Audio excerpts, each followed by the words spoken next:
Assalamualaikum warahmatullahi wabarakatuh. Alhamdulillahirabbil alamin. Wabihi nasta'inu ala umuri dunya waddin. Assalatu wassalamu ala asrofil anbiya'i wal mursalin sayyidina wa maulana Muhammadin wa ala alihi wa sahbihi ajmain, amma ba'd.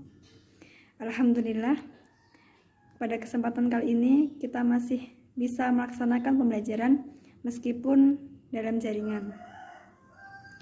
Oke, untuk memulai pelajaran, marilah kita membaca Al-Fatihah bersama-sama. Bismillahirrahmanirrahim. Alhamdulillahirabbil alamin. Arrahmanirrahim. Maliki yaumiddin. Iyyaka na'budu wa iyyaka nasta'in. Ihdinas shiratal mustaqim. Shiratal ladzina an'amta 'alaihim ghairil maghdubi 'alaihim waladdallin. Rabbi ighfirli wa liwalidayya wa lil mu'minina amin. Untuk selanjutnya, Ibu akan menjelaskan tentang kemajuan peradaban Islam pada masa dinasti Ayyubiyah. Silakan didengarkan. Jika ada hal penting yang perlu dicatat, silakan dicatat. Untuk absennya, silakan anak-anak komentar pada kolom komentar YouTube. Kemudian, jika ingin bertanya, silakan bertanya di WhatsApp. Nanti kita akan diskusi di sana. Bismillahirrahmanirrahim.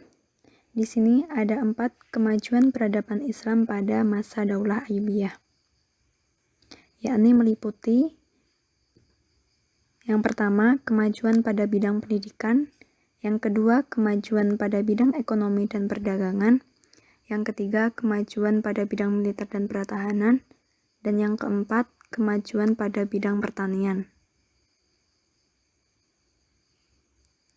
Langsung ke yang pertama, yaitu bidang pendidikan. Pada bidang pendidikan ini, pemerintahan Daulah Ayyubiyah telah berhasil menjadikan Damaskus sebagai kota pendidikan. Damaskus, ibu kota Suriah, masih menyimpan bukti yang menunjukkan jejak arsitektur dan pendidikan yang dikembangkan para penguasa Daulah Ayyubiyah tersebut. Mereka tidak hanya merenovasi dinding-dinding pertahanan kota, menambah beberapa pintu gerbang dan menara, serta membangun gedung-gedung pemerintahan yang masih bisa digunakan hingga saat ini. Tetapi, mereka juga mendirikan madrasah sebagai sekolah pertama di Damaskus yang difokuskan untuk pengembangan ilmu hadis. Madrasah ini terus berkembang dan menyebar hingga ke seluruh pelosok Suriah. Madrasah yang dibangun merupakan bagian yang tak terpisahkan dari masjid atau sebagai sekolah masjid. Lembaga pendidikan ini secara formal menerima murid-murid dan mengikuti model madrasah yang dikembangkan pada masa Nizamiyah. Madrasah yang didirikan Nuruddin di Aleppo atau Halb, Emesa, Hamah, dan Ba'laba mengikuti mazhab Syafi'i. Pembangunan dan pengadaan fasilitas kesehatan untuk rakyat berupa rumah sakit terus-menerus mengalami pembenahan. Rumah sakit Al-Nuri ini menjadi rumah sakit kedua di Damaskus setelah rumah sakit Al-Walid. Dan ditambah lagi fungsinya tidak hanya sebagai tempat pengobatan, juga sebagai sekolah kedokteran juga. Pada bangunan monumen-monumen, penguasa Daulah Ayyubiyah menorehkan seni menulis indah. Prasasti-prasasti yang ditulisnya menjadi daya tarik para ahli paleografi atau ilmu tulisan kuno Arab. Sejak saat itu, diperkirakan seni kaligrafi atau khat Arab gaya Kufi muncul dan berkembang. Kaligrafi gaya Kufi kemudian diperbarui dan melahirkan gaya kaligrafi Naskhi. Salah satu prasasti yang sampai saat ini masih bisa dilihat dan dibaca terdapat di menara benteng Aleppo. Disebutkan dalam catatan orang Suriah dan Hittiyah, benteng pertahanan tersebut merupakan mahakarya arsitektur Arab kuno dan terus ada berkat jasa pemeliharaan dan renovasi. Selanjutnya, Salahuddin Al-Ayyubi juga mencurahkan perhatian pada bidang pendidikan dan arsitektur. Ia memperkenalkan pendidikan ke madrasah ke berbagai wilayah di bawah kekuasaannya seperti Yerusalem, Mesir, dan lain sebagainya. Ibnu Jubair menyebutkan ada beberapa juga madrasah di kota Iskandariyah. Di antaranya madrasah terkemuka dan terbesar berada di Kairo dan memakai namanya sendiri, yaitu Madrasah Al-Sholahiyah. Menurut sejarah Islam, jika Nizam al-Mulk adalah orang yang mula-mula mendirikan madrasah, yaitu Madrasah Nizamiyah, maka setelah Madrasah Nizamiyah ini, madrasah terbesar adalah yang didirikan oleh Salahuddin Al-Ayyubi. Sekarang madrasah-madrasah tersebut tidak bisa ditemukan lagi. Namun, sisa-sisa arsitekturnya masih bisa dilihat. Pada tahun-tahun berikutnya, gaya arsitektur ini melahirkan beberapa monumen Arab yang indah di Mesir. Salah satunya yang terindah dan menjadi modal terbaik adalah Madrasah Sultan Hasan di Kairo. Di samping mendirikan sejumlah madrasah, Salahuddin Al-Ayyubi juga membangun 2 rumah sakit di Kairo.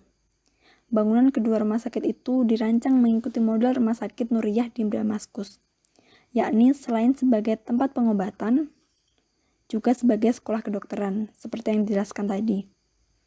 Salah seorang dokter terkenal yang juga menjadi dokter pribadi Salahuddin adalah Ibnu Maimun. Ia beragama Yahudi.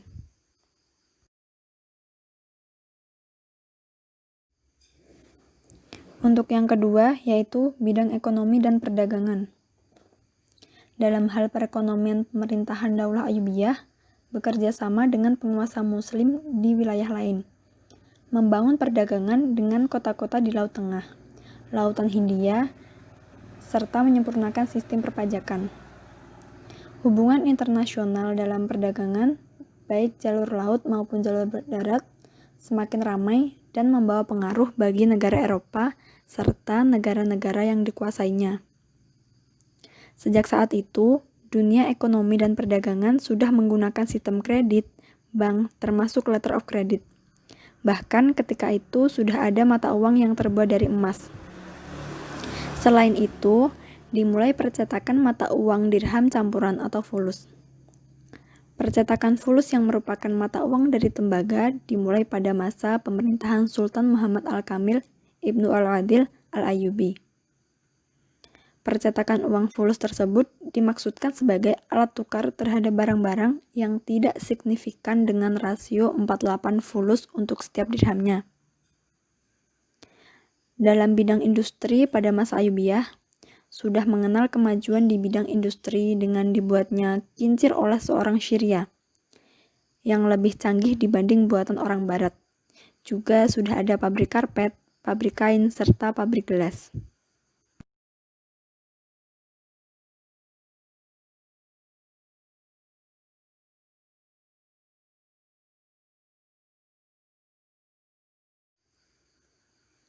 Yang ketiga, yakni pada bidang militer dan sistem pertahanan. Pada masa pemerintahan Salahuddin Al-Ayyubi, kekuatan militernya terkenal sangat tangguh. Pasukannya diperkuat oleh pasukan barbar, Turki, serta Afrika. Selain itu juga memiliki alat-alat perang, pasukan berkuda, pedang, dan panah dinasti ini juga memiliki burung elang sebagai kepala burung-burung dalam peperangan.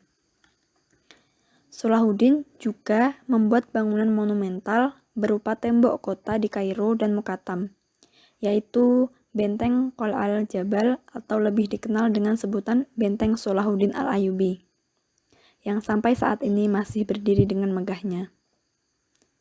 Benteng ini terletak bersebelahan di Bukit Muqattam dan berhampiran dengan Medan Sayyidah Aisyah. Ide membuat benteng ini hasil pemikirannya sendiri yang direalisasikan pada tahun 1183 Masehi. Salahuddin melihat bahwa kota Kahirah begitu luas dan besar dan membutuhkan sistem pertahanan benteng yang kokoh, sebagaimana di Halab dan Syria. Salahuddin Al-Ayyubi memerintahkan agar bahan batu yang digunakan untuk membangun pondasi benteng tersebut diambil dari batu-batu yang terdapat di piramid di Giza. Benteng ini dikelilingi pagar yang tinggi dan kokoh. Untuk memasuki benteng, terdapat beberapa pintu utama, di antaranya pintu Fat, pintu Nasr, pintu Hulk, dan pintu Luk. Kemudian terdapat saluran air berasal dari Sungai Nil, yang pada masa itu menjadi bekal minum para tentara. Pada zaman kerajaan Utsmaniyah, benteng ini mengalami perluasan. Di bagian utara benteng terletak Masjid Muhammad Ali Pasha yang terbuat dari marmer dan granit. Terdapat juga di dalam kawasan benteng ini Museum Polis, Qasrul Jauhara atau Museum Permata, yang menyimpan perhiasan raja-raja Mesir. Terdapat juga Mataf Al-Fan Al-Islami atau Museum Kesenian Islam, yang terletak di bab atau pintu Hulk yang menyimpan ribuan barang yang melambangkan kesenian Islam semenjak zaman Nabi Muhammad SAW. Termasuk diantaranya surat Rasulullah SAW untuk penguasa Mesir saat itu bernama Makokis, agar beriman kepada Allah Subhanahu wa Ta'ala. Yang keempat, yaitu bidang pertanian. Untuk memenuhi kebutuhan masyarakat Mesir dan daerah lainnya pada sektor pertanian, Daulah Ayyubiyah telah menggunakan sistem irigasi, pembangunan waduk dan bendungan, serta terusan untuk mengairi kebun-kebun dan pertanian. Para petani merasakan manfaat dari fungsi irigasi, waduk, dan terusan yang dibangun ini. Salah satu hasilnya yaitu produk panen melimpah, seperti kurma, gula, dan gandum. Salahuddin Al-Ayyubi memulai karir politiknya ketika ia masih muda. Ketika itu, sang ayah yang bernama Najmuddin bin Ayyub menjabat sebagai komandan pasukan di kota Ba'laba atau sebelah utara Suriah. Najmuddin bin Ayyub ditunjuk menjadi komandan oleh Gubernur Nuruddin Sangi. Untuk kesimpulannya, kita ketahui bahwa pada masa pemerintahan Salahuddin Al-Ayyubi ini telah memiliki perkembangan yang sangat pesat pada bidang pendidikan, bidang militer, bidang ekonomi, dan bidang pertanian ini. Itu tadi penjelasan dari saya. Untuk selanjutnya, Ibu akan memberikan tugas pada kalian. Tugasnya yaitu berupa kalian mencari biografi tentang Salahuddin Al-Ayyubi, Al-Adil, dan Al-Kamil. Kemudian dilanjut mengerjakan LKS halaman 25. Untuk pengumpulannya bisa dikumpulkan secara pribadi melalui WA. Dan batas pengumpulannya yaitu minggu depan. Demikian pembelajaran daring kita pada hari ini. Untuk anak-anakku, tetap semangat, jaga kesehatan. Semoga kita semua senantiasa dalam lindungan Allah Subhanahu wa Ta'ala. Amin, amin, ya Rabbal Alamin. Cukup sekian dari saya. Mari kita tutup pertemuan kita hari ini dengan membaca hamdalah, dilanjut dengan doa kafaratul majelis. Alhamdulillahirabbil alamin. Subhanakallahumma wa bihamdika asyhadu an la ilaha illa anta astaghfiruka wa atubu ilaik. Sekian dari saya, kurang lebihnya saya mohon maaf. Wabillahi taufiq wal hidayah, walidawal inayah. Wassalamualaikum warahmatullahi wabarakatuh.